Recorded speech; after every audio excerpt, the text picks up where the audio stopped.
Hello, this is constitutional attorney Katherine Henry.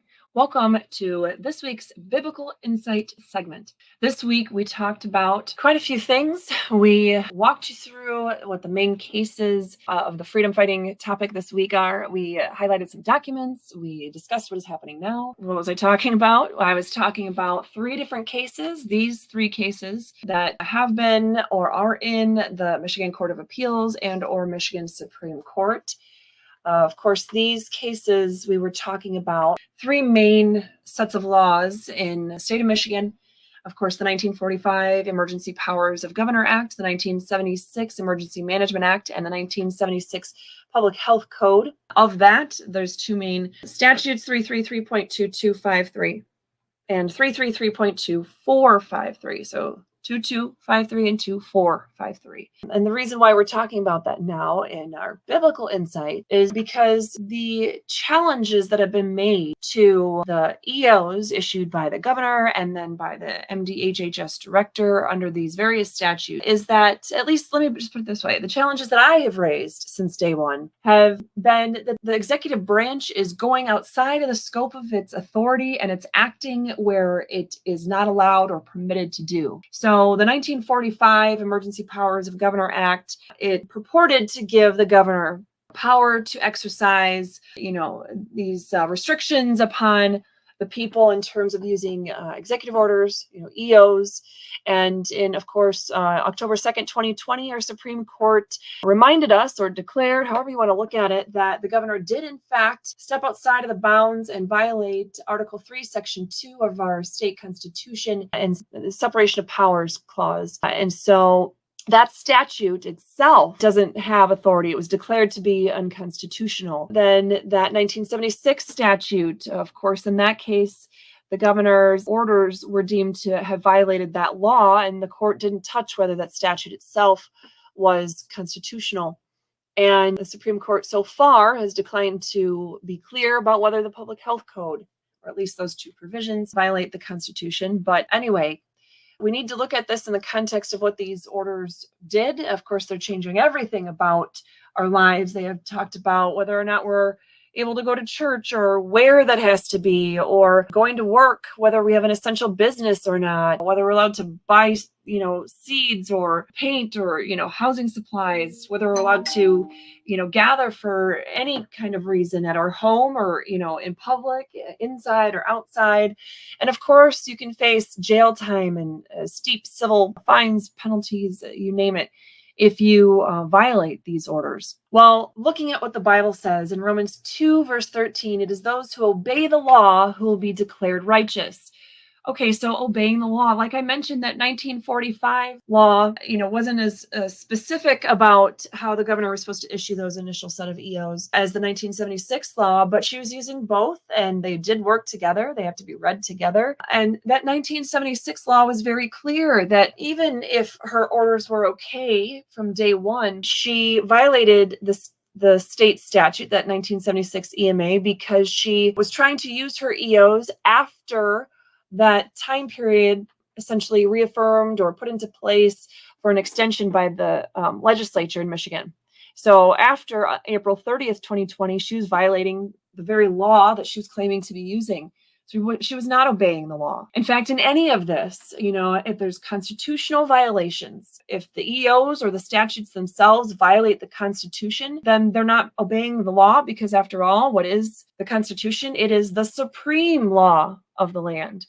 Romans 13:1 and verse 5 as well talk about us submitting to the governing authorities, not just a particular government official, but of the governing authorities that we need to look at then. What is the authority for government to act? Well, as we've talked about many times before, if the Constitution, the U.S. or Michigan Constitution, does not specifically provide authority for the government to act in a certain way, then they don't have that authority. They don't have rights or powers or authorities all unto their own. No, we, the people, are the ones that have our individual God-given liberties. We have that authority, that sovereign authority, and we have given the government only bits and pieces of authority and power as we have seen fit in our U.S. and Michigan constitutions. So when we are submitting to the governing authority, we are submitting to what is put in place by those constitutions, not just any official, government official who steps outside of the bounds of what the Constitution has literally authorized them to do. So, looking at Romans 13, verse 7, it says, give everyone what you owe him. If you owe taxes, pay taxes. If revenue, then revenue. If respect, then respect. If honor, then honor. So what do you owe the government? Do you owe it to the governor to follow her executive orders and now these MDHHS EOs? No, you don't owe them that, because they're not following the law, and they're certainly not following the supreme law of the land or Constitution. You don't owe it to them to follow these. In fact, you owe it to your fellow neighbor, your fellow citizen, your children, your grandchildren, yourself, to not follow those unconstitutional EOs. If you look at Isaiah 1:17, in talking to the people of a rebellious nation, Isaiah said, seek justice, rebuke the oppressor. We are being told not to blindly follow whatever government mandates might be thrown at us, but to seek justice and, in fact, rebuke the oppressor, ward off that oppression. Ezekiel 11, verse 1, 2, and 4 talks about, when the leaders of the people, when those government officials are giving wicked advice in the city or telling us to do wrong, they're going astray. God calls us out to speak out against them, to speak the right word at the right time, in the right way, to fight the good fight. Don't just fight back, but fight the good fight. Do it in the right way. And that is what all of these episodes on Restore Freedom Weekly, all the segments are geared toward, to enabling you to best fight for freedom in the right way. So what about that governing authority? What about the law? What does the law say? Again, the law, the supreme law of the land, as we see in Article 6 of our U.S. Constitution, the Constitution itself is the supreme law of the land. And the laws and the constitutions of the states have to follow the U.S. Constitution. These executive orders, emergency orders, they're unconstitutional.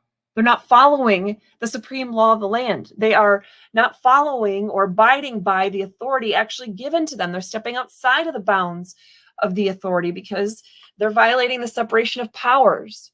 They are violating due process by all of these segments we talked about before. They are violating the due process owed specifically to us as individuals by having our property and our freedom deprived without that due process of law. Impairment of contract. These EOs have clearly impaired our contracts with our employees, with our vendors, with much of what we do in the business world. Everything we do in the business world was impacted by these EOs in some way. These EOs also violate the equal protection clauses of the Constitution, treating certain kinds of businesses differently than others, and certainly by how they were actually played out, where, some restaurants were allowed to be open and have groups of people sitting next to each other in massive quantities, not wearing masks, as we saw when the governor was doing it herself in 2020 and beyond, while at the same time, she was ordering everybody else to abide by, the mask mandates and to not have the restaurants opened at certain capacities, etc. What about assembly, consultation, instruction, and petitioning our government? Well, these EOs stopped us. Literally, that one statute, the Public Health Code, is specifically allowing the MDHHS director or the local health department to issue orders that prohibit the gathering of the people for any purpose. Well, that is unconstitutional. It's obviously word for word unconstitutional. You can't restrict the right of the people to peaceably assemble. So certainly, if the legislature is creating a law that supposedly allows a government official to do that, let alone the government officials are actually issuing these EOs that try to do that, that is not an authority they have. The Constitution says, no, you don't have the authority to do that. They are also impacting our freedom of worship and against unreasonable searches and seizures, where our unenumerated rights are not being protected and respected, where there's total ignoring of the fact that power is inherent in the people. Clearly, our government, by issuing these EOs, is going astray, is stepping outside of the bounds of what their authority to them was actually given to them in the U.S. and Michigan constitutions. And when our rights are to be exercised, undiminished, unrestrained, unabridged, uninfringed, unviolated, undenied, undeprived, unabused, and unusurped, and yet that is the entirety of what these EOs are trying to do, is to restrain, diminish our rights, abridge our rights, infringe upon our rights, violate them outright, deny them, deprive us of them, abusing and usurping those protections for them.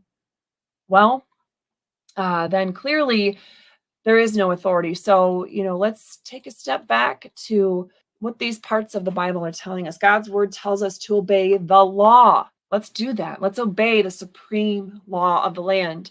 Let's submit to the governing authorities, not just government officials, but the office that has that constitutional authority and the acts of the officer in those positions that are following along with the authority given to them by the constitutions. Give the government what you owe them. Don't just think you owe it to the governor or the legislature or your health department or the government in general to follow their every whim and dictate. You only owe them what is required, what's really required. And we're not required to abide by laws, rules, or regulations, mandates, EOs, anything that are unconstitutional, that deprive us of our God-given liberties. We need to seek justice and rebuke the oppressor in these situations. We need to speak out against these government officials. We need to stop it from happening. With all this being said, I want you to remember, take advantage of the resources we have. Go listen to the main episode of the week again, or that constitutional segment recap. Think about the Wednesday Way to Get Involved challenge, or taking a look at diving into those Friday's freedom fighting tools. But think about the EOs and how they've restricted us, and the fact that they are not constitutional, and what the Bible in fact tells us about following the law, and not just those government officials, but the governing authority. So I hope that this is helpful in ending this last week and our discussions on it. I invite you, of course, to tune into our show at noon this coming Tuesday for week 15's full episode.